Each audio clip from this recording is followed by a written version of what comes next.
learning objective is clear, but however, your assessment is not connected to your learning objective. I see that, ma'am. I chose a multiple choice categories, but perhaps it didn't fully reflect the performance standards of the students. Okay, well, that's okay, Ma'am Angel. It is just common challenge as a teacher, but we'll address it now, okay? Okay, thank you, ma'am. Okay. Okay, so goodbye, Ma'am Angel. See you. Goodbye, ma'am. Bye.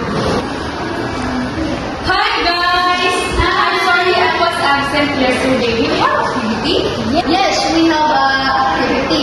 We're going to make a video blog about daily life. You know what? I've noticed that our homework is not aligned with our topic. Imagine, we're going to make a vlog about ourselves when our topic is about suffix. Well, that's Ma'am Angel. Hello? Hello, Ma'am Princess. Hello, ma'am. Morning. Ma'am Princess, can you come here to my office? Yes, sure po, ma'am. Okay, see you. Okay po, ma'am. Okay, good morning, Princess. Can I have a favor? Ay, sure po, ma'am. Can you disseminate this to your field teacher because we will have a teachers meeting tomorrow. Okay po. Okay, thank you. Thank you.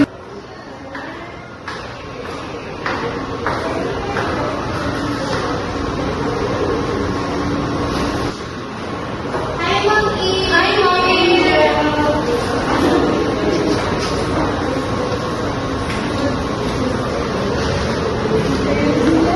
Hi, ma'am. What do you think is our agenda for today's meeting? I actually don't know what's it about. Me too. We don't have any idea. Morning, ma'am. Morning, Morning. Okay, so good morning, teachers. So I set this meeting because I've observed that we have a problem in our school, especially in your teaching, because I observed that your learning objective, your assessment is not connected to your lesson. That's true, ma'am. Actually, me personally, I can say that sometimes my assessment to my students are not really connected to the topic. Okay, teachers. So today we'll explore how to connect our assessment directly to our learning competences. So let's start by identifying our content, especially in your teaching, and performance standards from the curriculum guide. That's great idea, ma'am.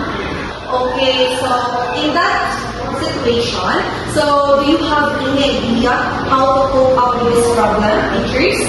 I have an idea, ma'am. What if let's work in a group to map out our learning objectives? It could be performance tasks, written tasks, as long as it connects with our topic or lesson. Exactly, ma'am. The idea of Miss Angel is good. Yes, I agree too. To address the issue, Principal Brittany organized a series of professional learning sessions. The goal is to help teachers unpack the curriculum and align assessments with the intended learning outcomes.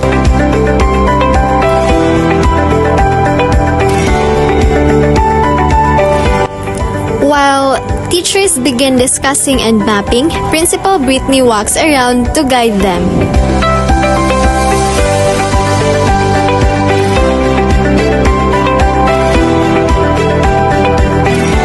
So that's it for our lesson for today. Did you enjoy your topic? Yes, ma'am! You learned something? Okay, now this means we now go home. How was it, Ma'am Brittany?